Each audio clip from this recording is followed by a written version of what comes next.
Halo pendengar podcast Randomness Inside My Head. Ketemu lagi dengan saya Rijo Tobing di podcast ini.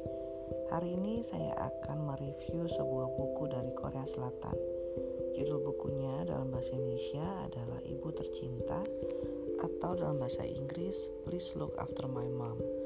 Judul dalam bahasa Inggris ini lebih dekat dengan judul aslinya dalam bahasa Korea, Omaga Butakhe, tolong jaga ibu saya, kurang lebih. Saya menulis review ini untuk mengikuti 2022 Korean Literature Review Contest dari Indonesia. Pengarang buku Ibu Tercinta adalah Kyung Suk Shin, dan buku ini diterbitkan oleh Changbi Publishers pada tahun 2008. Hak untuk penerjemahan di Indonesia dipegang oleh PT Gramedia Pustaka Utama. Cetakan ke-10-nya dibuat pada April 2022 dan jumlah halamannya adalah sebanyak 293 halaman. Pertama-tama saya mau bilang, kalau semua penulis fiksi tahu tidak mudah memakai sudut pandang orang kedua dalam menceritakan sebuah kisah. Seperti sudut pandang orang pertama, point of view 1, yang terbatas pada apa yang dirasakan, dilihat dan diucapkan oleh tokoh aku, kita dan kami. Penutur orang kedua juga dibatasi oleh apa yang dia lihat dan dengar dari orang lain yang sedang diceritakan kepada pembaca. Buku ini berkisah tentang sebuah keluarga besar yang mengalami syok ketika seorang istri, ipar, ibu mertua, dan nenek yang bernama Park So-nyo ketinggalan dan menghilang di stasiun bawah tanah kota Seoul yang seperti labirin tak berujung. Di dalam buku ini, Park So-nyo menyebut dirinya dan membiarkan tokoh-tokoh yang diceritakannya menyebutnya sebagai ibu, meskipun ada juga sekelumit ceritanya sebagai istri dan ipar di dalam keluarga itu. Sejak bab pertama buku ini, aku penasaran dengan pemilihan POV-nya. Tapi pada awal bab kedua, aku sangat paham mengapa Park So-nyo memilih sudut pandang orang kedua serba tahu yang menceritakan apa yang dirasakan dan diucapkan oleh beberapa anggota keluarga saja, yaitu suaminya, anak lelakinya yang sulung, kedua anak perempuannya, dan satu-satunya saudara ipar yang dia miliki. Poin pertama, seorang ibu adalah makhluk istimewa yang serba tahu. Seorang ibu tahu kapan anaknya bersedih, bahkan ketika anaknya berada beribu-ribu kilometer dari dirinya. Itu terbukti padaku yang sempat mengalami depresi ketika bersekolah di Jepang. Setiap kali menelepon ibuku di Indonesia, tangisku pecah begitu mendengar suara beliau. Dia tidak bisa membantu apa-apa dengan semua masalah studi dan percintaanku, tapi dia mendengarkan setiap rintihan dan dangikanku yang menghabiskan kartu telepon ribuan yen setiap minggunya. Seorang ibu bisa menceritakan ulang apa yang dialami oleh anak-anaknya, karena dia menghidupi juga, meski tidak selalu mengerti jalan yang mereka pilih. Dia mengenal raut wajah, setiap emosi, setiap makna perkataan yang keluar dari mulut anak-anaknya. Mana yang mereka sungguh-sungguh maksud dan mana yang mereka asal ucapkan. Karena ibulah yang melahirkan dan membesarkan mereka semua dengan penuh kesungguhan dan kasih sayang. Itulah yang terjadi di antara ibuku dan aku, di antara aku dan ketiga anakku. Dipahami tanpa perlu menjelaskan panjang lebar adalah sebuah privilege yang hanya dimiliki oleh ibu dan anak. Park So-nyo adalah anak bungsu dari 2 orang bersaudara perempuan. Dia mengalami menstruasi pertama setelah menikah pada usia 17 tahun dengan pria yang dia tidak pernah temui sebelumnya. Dia melahirkan 5 orang anak yang sehat dan 1 orang bayi mati. Dia mengirim ketiga anak lelakinya dan kedua anak perempuannya untuk bersekolah di Seoul supaya mereka hidup lebih baik darinya.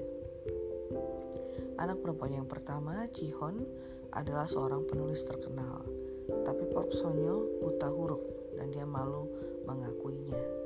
Dia meminta orang lain membacakan buku-buku Ji-hon untuknya dengan alasan mata rabun supaya buta hurufnya tidak ketahuan dan membuat malu keluarganya. Park Sonyo bekerja tanpa henti. Apapun yang diperbuat tangannya berhasil. Semua anaknya menjadi orang, semua tumbuhan yang ditanamnya berbuah, dan semua binatang yang dipeliharanya beranak pinak.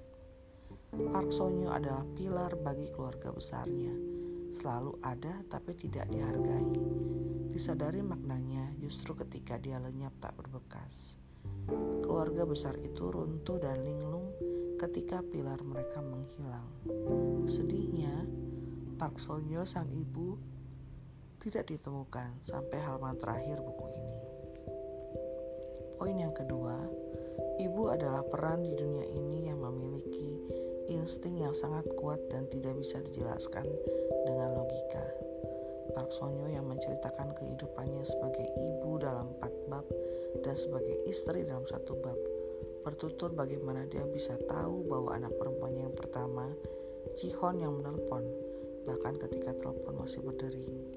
Dia juga secara insting tahu barang-barang yang dibutuhkan oleh kelima anaknya, meskipun mereka selalu memarahinya karena membawa banyak barang, bancan, segala macam saus dan minyak dari kampung halaman mereka yang terpencil ke kota Seoul. Aku jadi teringat kejadian 4 tahun lalu ketika anak perempuanku yang sulung bersikeras pergi dan pulang sekolah dengan mengayuh sepeda. Jarak antara rumah kami dan sekolahnya hanya 1 kilometer, tapi aku was-was melepasnya karena aku tahu lalu lintas yang padat dan para penjemput dengan mobil yang sering ugal-ugalan demi tiba di sekolah tepat waktu. Si kakak pulang 10 menit lebih terlambat dari biasanya dan aku masih tenang-tenang saja. Pada menit ke-20 aku tiba-tiba tersentak dan cemas serta segera mengambil kunci mobil untuk mencarinya. Setelah berputar-putar aku mendapatinya terduduk di trotoar dengan lutut sobek. Rupanya sepedanya melindas batu besar dan dia terguling. Jalan tempat dia terjatuh itu sangat sepi. Tidak ada orang yang membantunya. Ketika melihatku turun dari mobil, tangis anakku yang sulung itu pecah. "Mama!" teriaknya sambil mengulurkan tangan minta dipeluk. Mau tak mau aku ikut menangis ketika memapahnya masuk ke dalam mobil. Anakku sayang yang memberanikan diri melakukan hal baru pada hari pertamanya harus mengalami kejadian menyakitkan seperti itu seorang diri. Poin ketiga, seorang ibu rela melakukan apapun demi meringankan beban anaknya. Park Sonyo melakukannya untuk anak lelakinya yang sulung, Hyung Chol. Dia selalu menyuruh Hyung Chol untuk belajar saja dan tidak membantu di rumah, ladang, dan sawah demi mengejar cita-citanya menjadi seorang jaksa. Ibu menjual cincin pernikahannya supaya Ji-hon bisa masuk ke SMP dan mendapat pendidikan. Oleh karena Ji-hon seorang anak perempuan, ibu sangat ngotot Ji-hon bersekolah dan mendapat kesempatan memilih jalan kehidupan yang berbeda dari dirinya. Hyung-chol pada akhirnya hidup sukses di Seoul dan dia membantu ibunya merawat adik nomor 2-5 yang satu persatu dikirim oleh ibunya ke Seoul untuk bersekolah. Di tengah usaha pencarian sang ibu dengan menempelkan selebaran-selebaran di seluruh penjuru kota Seoul, Hyung-chol teringat pada masa kecilnya, cita-cita masa mudanya menjadi seorang jaksa yang tidak kesampaian. Niatnya mencari uang banyak demi memberi ibunya kehidupan yang lebih baik. Penyesalan selalu datang terlambat. Sampai pada detik Park Sonyo menghilang, sang ibu tidak hidup dengan santai dan nyaman. Sang ibu tetap bekerja keras, mengurus rumah besar yang sekarang berdiri sepi, menyiapkan makanan-makanan dan hadiah kaos kaki yang selalu diabaikan oleh semua anggota keluarga besarnya yang tinggal di Seoul. Mengapa Park Sonyo sampai menceritakan kedua anak perempuannya dan bukan salah satu saja? Hubungan antara ibu dan anak perempuan adalah salah satu hubungan yang paling rumit di muka bumi. Ibu melihat cerminan dirinya pada anak-anak perempuannya. Dia berharap mereka hidup lebih baik dan tidak mengulangi kesalahan yang dilakukan. Dia mengkritik mereka terus-menerus karena ingin mereka berada di jalur yang dianggap benar berdasarkan pemikiran dan pengalaman hidupnya. Ibu terkadang lupa bahwa anak-anak perempuan adalah individu-individu yang mandiri, yang membuat pilihan dan keputusan mereka sendiri. Park Seo-nyun terus mengkritik Ji-hoon yang belum menikah pada usia pertengahan 30-an, yang sering menghilang dan tidak memberi kabar ketika sibuk menulis, dan yang selalu bepergian ke luar negeri dengan pesawat terbang. Di benak ibu, alangkah konyolnya menggantungkan nasib pada pilot pesawat yang bisa menewaskan 200 orang jika terjadi kecelakaan. Padahal ibu yang tidak pernah kemana-mana selalu mendengarkan dengan seksama cerita tentang negara-negara yang Ji-hoon kunjungi dan orang-orang asing yang dia temui. Ji-hoon sendiri malas bercerita dan selalu berbicara dengan ketus. Ketika ibu menghilang, barulah ia menyesal kenapa dulu selalu berdalih sibuk dan tidak mengobrol lebih banyak dengan ibu.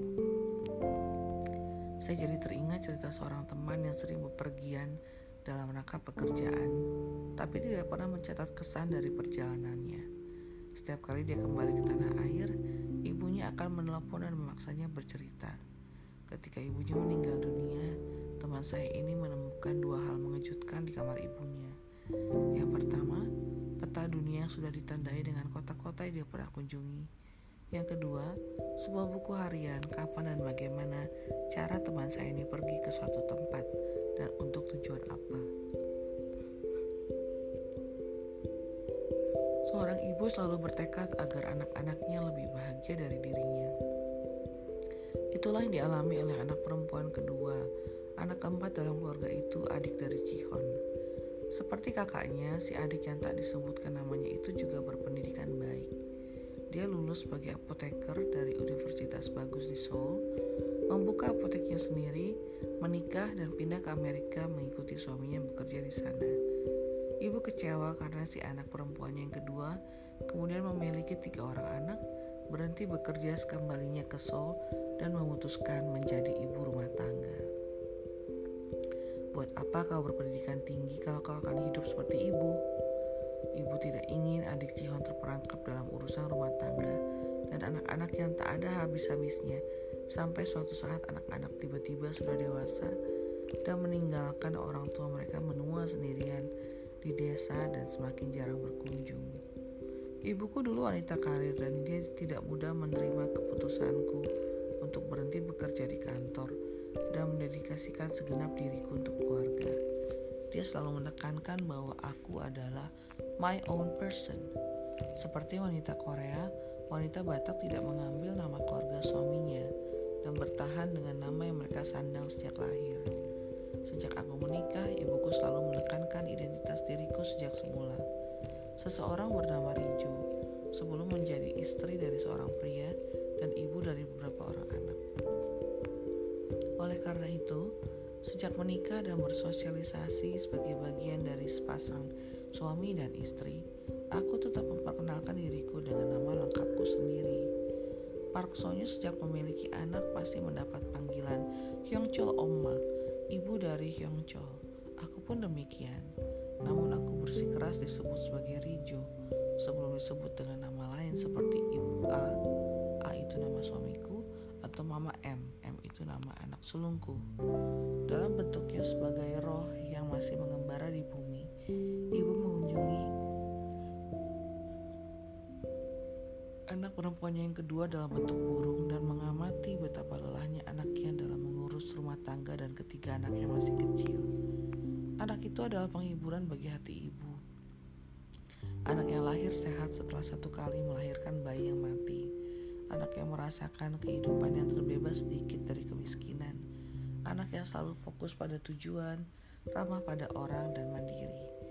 Saat mengamati keseharian anaknya, ibu tetap berharap anaknya memilih jalan lain. Ibu mengenal setiap anggota keluarganya, tapi mereka tidak mengenal ibu. Aku rasa bagian paling tragis dari buku ini adalah sebuah kesadaran bahwa ibu yang selalu ada untuk keluarganya tidak pernah menyatakan diri sebagai seorang individu yang memiliki harapan, cita-cita, dan keinginannya sendiri. Semua hal yang dia dambakan harus disetel sesuai kebutuhan anggota keluarganya. Keluarganya mengenalnya sebagai istri, ipar, ibu mertua, dan nenek. tetapi mereka tidak mengenal Park Seo-nyum. Adik perempuan Ji-hon berkata, mungkin ibu tidak pernah suka memasak. Dia saja muak memasak untuk keluarganya yang hanya beranggota 5 orang. Apalagi ibu yang memasak untuk suami, ipar, dan kelima orang anaknya setiap hari selama berpuluh-puluh tahun. Ji-hon dengan keras menyanggahnya. Tidak mungkin ibu tidak suka memasak. Toh dia selalu memasak untuk anak-anaknya, bahkan ketika mereka tinggal jauh terpisah. Ji-hon satu kali bertanya pada ibu, apakah dia suka berada di dapur, dan ibu menjawab begini, jika kau hanya mengerjakan hal-hal yang kau sukai, maka siapakah yang akan mengerjakan hal-hal yang tidak kau sukai itu? Tidak ada juga anggota keluarga yang tahu tentang sahabat ibu, tentang orang yang menjadi sandaran ketika masalah hidup menghimpitnya dan hatinya galau berat. Narasi ibu tentang seorang pria lain yang keberadaannya dia rahasiakan berpuluh-puluh tahun menjadi bagian yang mengejutkan dan membuat tidak nyaman dari buku ini. Aku bisa memahami pilihan dan karakter ibu, tetapi aku tidak menyetujuinya. Sebagai seorang anak dan seorang ibu, membaca buku Ibu Tercinta membawaku ke dalam perjalanan emosi bak roller coaster. Sebagai seorang anak, aku cepat-cepat menelepon orang tuaku, tidak mau lagi melewatkan kesempatan untuk bercengkrama dengan mereka. Sebagai seorang anak, aku harap aku telah memenuhi harapan ibuku untuk menjadi manusiaku sendiri dengan identitas yang berdiri mandiri. Tidak harus dengan bekerja di kantor, sebuah hal yang kutinggalkan belasan tahun silam, tapi meninggalkan jejak yang tak lekang oleh waktu dan akan membuat anak-anakku bangga. Oleh karena itu, aku yakin ibuku adalah orang yang paling berbahagia ketika kau menulis buku demi buku. Semua bukuku dipajangnya dengan apik di rak buku di rumahnya dan dibagikannya kepada keluarga dan kerabat. Ibuku lega karena aku tidak tersesat di antara banyak peran yang kusandang. Ibuku bahagia karena sebagai seorang ibu, aku tidak kehilangan diriku sendiri. Aku hidup dengan pilihan dan keputusan yang kubuat secara sadar. Aku bekerja dengan giat membesarkan anak-anakku untuk menunjukkan bahwa pendidikan tinggi yang mereka sediakan bagiku adalah bekal tak ternilai untukku menjalani pilihan, keputusan, dan hidupku. Pada bagian akhir buku, adik perempuan Ji-hon menulis surat pada kakaknya dan berkata ingin kembali bekerja sebagai apoteker dengan semua argumennya. Menjadi ibu yang bekerja di luar rumah atau ibu yang mengurus rumah tangga adalah keputusan yang sama baiknya, yang sama-sama diambil dengan mempertimbangkan anggota keluarga yang lain. Aku yakin tokoh ibu akan tersenyum saat mengetahui keputusan itu karena dia tahu betul karakter dan kebutuhan anaknya. Meskipun sang anak mengaku tak mengenal ibu dengan baik, aku berharap aku akan mengenal dan dikenal oleh semua anggota keluargaku dengan sebaik-baiknya. Demikian review dari buku Ibu Tercinta. Saya akan kembali dengan review buku lain. Kalau kamu punya komentar atau saran buku apa yang sebaiknya saya review atau buku yang bagus untuk dibaca, boleh email ke randomness.insight.myhead@gmail.com. Terima kasih, sampai ketemu lagi.